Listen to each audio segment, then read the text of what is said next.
নমস্কার বন্ধুরা, তোমরা কেমন আছো? তো আমি তো ভালো আছি। এদিকে তোমরা দেখতে পাচ্ছ আমি আজকে রান্নার রুমে নতুন একটা রেসিপি করব। রেসিপিটার নাম হলো দুধ চিকেন। তো দুধ চিকেন করতে গেলে আমাদের কি কি লাগবে চলো আমরা একটু দেখে নিই। তো প্রথমে আমি মাংস নিয়ে নিয়েছি 250, তারপরে হাফ কাপ মতো দুধ নিয়ে নিয়েছি, আর হচ্ছে তোমার এই পেঁয়াজ, রসুন, আদা এগুলো কুচি কুচি করে কেটে নিয়েছি, মানে আদাটা কুচি করে কেটেছি। এদিকে আমি ছোটো কড়াইটা বসিয়ে দিয়েছি। তো এদিকে এই দুধ চিকেনটা রান্না করতে আমার কিন্তু বেশি কিছু লাগবে না। তো আমার অল্প সময়ের মধ্যে অল্প মশলা দিয়ে তাড়াতাড়ি হয়ে যাবে। তো আমি প্যানের মধ্যে দুধটা ঢেলে দিলাম, যেহেতু আমাকে দুধ চিকেন করতে হবে। তো চিকেনটাকে আমার প্রথমে দুধ দিয়ে বয়েল করে নিতে হবে।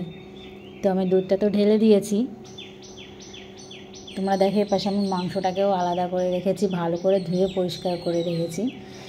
এদিকে সমস্ত কিছু হাতের কাছে নিয়ে নিয়েছি, গরম মশলা, পেঁয়াজ, রসুন সব কিছু ছাড়িয়ে। হাতের কাছে না থাকলে হবে কি সেটাই দেখো। এখন আমি চিকেনগুলোকে এক এক করে দিয়ে দেবো, এক এক পিস করে দিয়ে দেবো সেদ্ধ করার জন্য।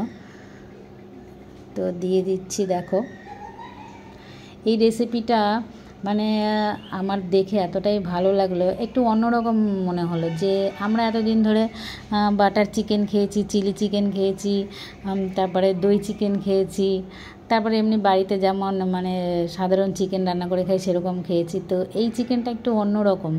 তো আমি এখানে দেখো গোটা গোটা পেঁয়াজ কেটে ওটার ভেতরে দিয়ে দিয়েছি, সেদ্ধ হওয়ার জন্য একটা টমেটো দিয়ে দিয়েছি। মাংস যতটা ততটা পরিমাণ হিসেবেও তোমরা দেবে পেঁয়াজ রসুন। তো এতে মাংসটা যখন অল্প তখন আমার অল্পই লাগবে। মশলা তো আমি রসুন কুচি, পেঁয়াজ আদা কুচিগুলো দিয়ে দিলাম এদিকে, আর গোটা পেঁয়াজ তো আমি ওখানে দিয়েই দিয়েছি। তো এক এক করে আমি সব দেব। তো যেটা বলতে যাচ্ছিলাম, একটা কাঁচা লঙ্কাও দিয়ে দিলাম। তো যে সত্যি খুব অবাক লাগলো যে দুধ দিয়ে চিকেন, এটা আবার কেমন লাগবে। তো ভাবলাম পরিমাণ মতো নুনটাও দিয়ে দেবে। তো ভাবলাম যে দেখি আমিও একটু ট্রাই করি বাড়িতে। তো তাই চলে আসলাম আজকে রান্নাঘরের ঠিক এই দুধ চিকেন রেসিপিটা বানানোর জন্য। তো পরিমাণ মতো সেদ্ধ করার সময় যদি একটু নুনটা দিয়ে দাও তো মাংসর ভেতরে কিন্তু নুনটা ঢুকবে আর মাংসতে ভালো টেস্ট আসবে। দুটো তেজপাতাও আমি দিয়ে দিলাম এক এক করে, এলাচ, লবঙ্গ, তেজপাতা, দারচিনি এগুলো আমি দিয়ে দিলাম। তো তোমরা সাথে থাকো, ভিডিওটা কিন্তু খুব ইন্টারেস্টিং হতে চলেছে। তার কারণ তোমরা এতদিন ধরে সব রকমের চিকেন রান্না করে খেয়েছো, কিন্তু জাস্ট এই রেসিপিটা তোমরা এখনও কখনো ট্রাই করোনি। আজ আমি ফার্স্ট ট্রাই করছি। তো আমার রান্না করে তো আমাকে খেতে হবে, আমার বাড়িতে যারা আছে তারা তো খাবোই আমরা, তো আমরা টেস্ট বুঝতে পারবো। কিন্তু এই রেসিপিটার টেস্ট যদি তোমাদের নিতে হয় তো তোমাদেরও কিন্তু আমার মতন বাড়িতে করতে হবে। এদিকে আমার ভাতও প্রায় হয়ে গিয়েছে, ভাতটাও নামানোর সময় চলে এসছে। তো সরি, এখানে আমি হাতটা দিয়ে ক্যামেরা ধরাছিলাম বলে তাই জাস্ট আমার আঙুলটা দেখা যাচ্ছে, পরে আমি দেখলাম কিন্তু কিছু করতে পারিনি। তো এদিকে দেখো আমার 5 থেকে 10 মিনিটের মতো আমি একটু সেদ্ধ করে নিলাম। দেখো কি সুন্দরভাবে ফুটছে। তো দেখতেই পাচ্ছ পেঁয়াজগুলো বেশ নরম নরম হয়ে গিয়েছে, টমেটোটা নরম নরম হয়ে গিয়েছে। তো সুন্দর লাগছে দেখতে, সাদা মতন, তাই না? একটা কি সুন্দর একটা গন্ধ বেরোচ্ছে, জাস্ট আমি বলে বোঝাতে পারবো না, এত সুন্দর গন্ধটা বেরোচ্ছে। তো দেখতে থাকো। তো আমার বয়েল করা হয়ে গিয়েছে। তো আমি এখন মাংসটাকে, আর ওই যে আমি পেঁয়াজ, রসুন, আদা এগুলো দিয়েছিলাম গোটা গোটা করে, ওগুলোকে একটু আলাদা করে নেবো আমি। আলাদা করে ওগুলো তো আমার মশলা বানাতে হবে।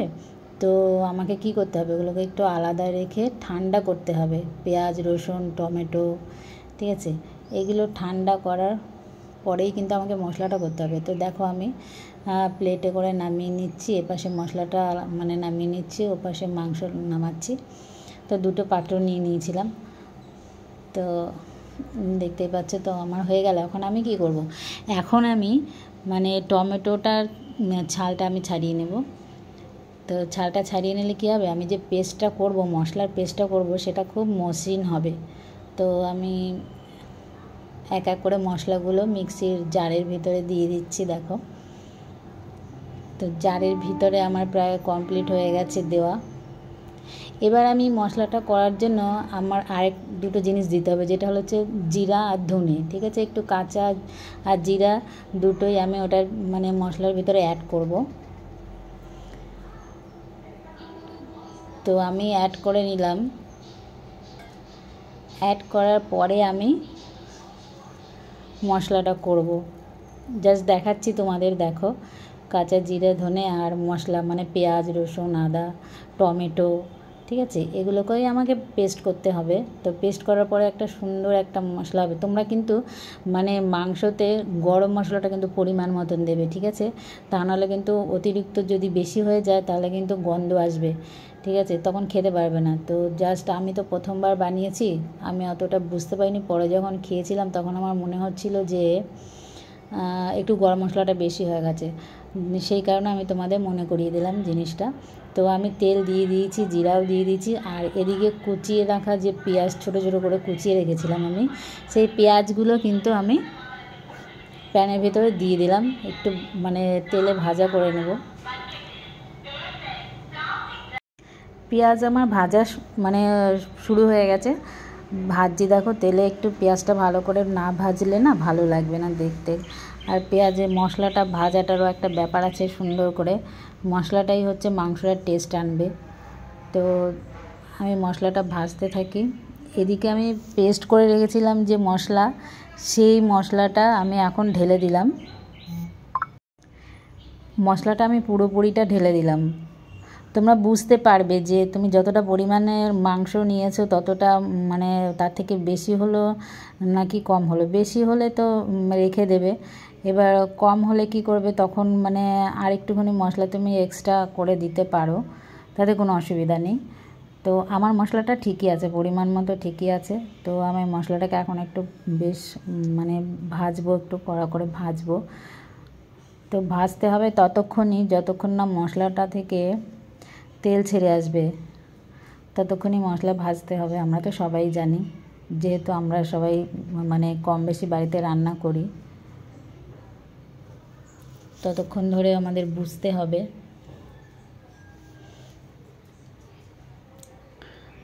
তো বেশ ভালো টকবক টকবক করে ছোটো ছোটো করে ফুটছে। তো আমি হলুদ দিয়ে দেবো পরিমাণ মতো, হলুদ দিয়ে দিয়েছি।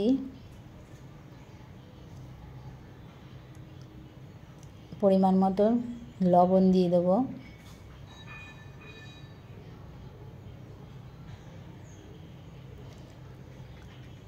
সবসময় মানে মাংস হিসাবে মশলা হিসাবে তোমাদের মানে নুন, হলুদ, লঙ্কার গুঁড়ো, এবার আমি লঙ্কার গুঁড়োটা অ্যাড করলাম। তোমাদের মানে নিজস্ব একটা আইডিয়া তো থাকবে, ঠিক সেরকম করেই দেবে যে আমার এতটা মাংস এতটা লাগতে পারে। তো সেই হিসাবে দিলে কি হয় মানে মানে ভালো লাগে আর কি। তারপরে লাস্টে তো নামানোর আগে একটু নিজেরা চেক করেই দেখবে নুন আর ঝালটা কেমন হয়েছে। তো মশলাটা তো আমার বেশ ভালোই গাঢ় হয়ে গেছে। মশলাটা ভাজা হোক, আস্তে আস্তে আস্তে আস্তে করে ভাজা হোক। নাড়তে থাকো, প্রায় 5-6 মিনিট ধরে নাড়ো, নাড়তে থাকো আস্তে আস্তে আস্তে করে, মানে নিচে যাতে ধরে না যায় সেটাও খেয়াল রাখতে হবে আমাদের। মশলা নিচে ধরে গেলে কি হয় জানো তো, গন্ধ বেরোয়, পোড়া গন্ধ না, ভালো লাগে না মাংসতে। তো আমার মশলার দিকে খেয়াল রাখতে হবে যাতে নিচে ধরে না যায়। বারবার করে নাড়তে হবে, রান্না ছেড়ে অন্য কোথাও গেলে হবে না। তো আমার মানে মশলা ভাজা হয়ে গেছে, দেখো মশলা থেকে তেল ছেড়ে দিয়েছে। তো এখন আমি ওই মাংসর টুকরোগুলোকে অ্যাড করব। মাংসর টুকরোগুলোকে দিয়ে বেশ কষাতে হবে। এখনও 5 মিনিট, মানে তোমরা বুঝবে যতক্ষণ মনে হবে যে না মাংসটা এখনও কষানো ঠিক আছে, কষানো আমার হয়ে গেছে সেরকম মনে করবে, তো আমি তো কষাচ্ছি, বেশ ভালোই লাগছে, গন্ধটাও সেই বেরোচ্ছে, আর কালারটা তো দুর্দান্ত হয়েছে। মশলাটা দেখো কত সুন্দর মাংসর গায়ে মেখে গেল, দারুণ মেখে গেল, তাই না? তো তোমাদের কেমন লাগছে বলো দেখে। আমি তো রান্না করছি কিন্তু ও গন্ধটা সেই বেরোচ্ছে।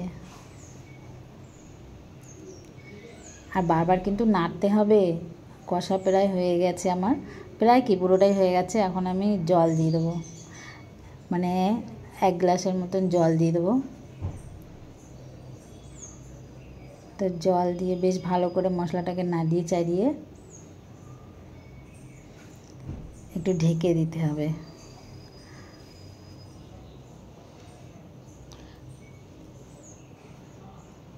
জাস্ট ঢেকে দিলাম।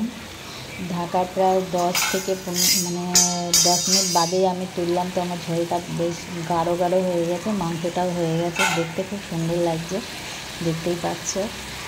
তো মাংস রান্না করতে করতে সব খাওয়া হয়ে গেছে, কষানোটা তাই কম দেখাচ্ছে। বুঝতে পারছো, বাচ্চা ঘরে থাকলে কি হয়, কষানো মাংস অর্ধেক শেষ হয়ে যায়। তো আমার রান্না মাংস হয়েছে।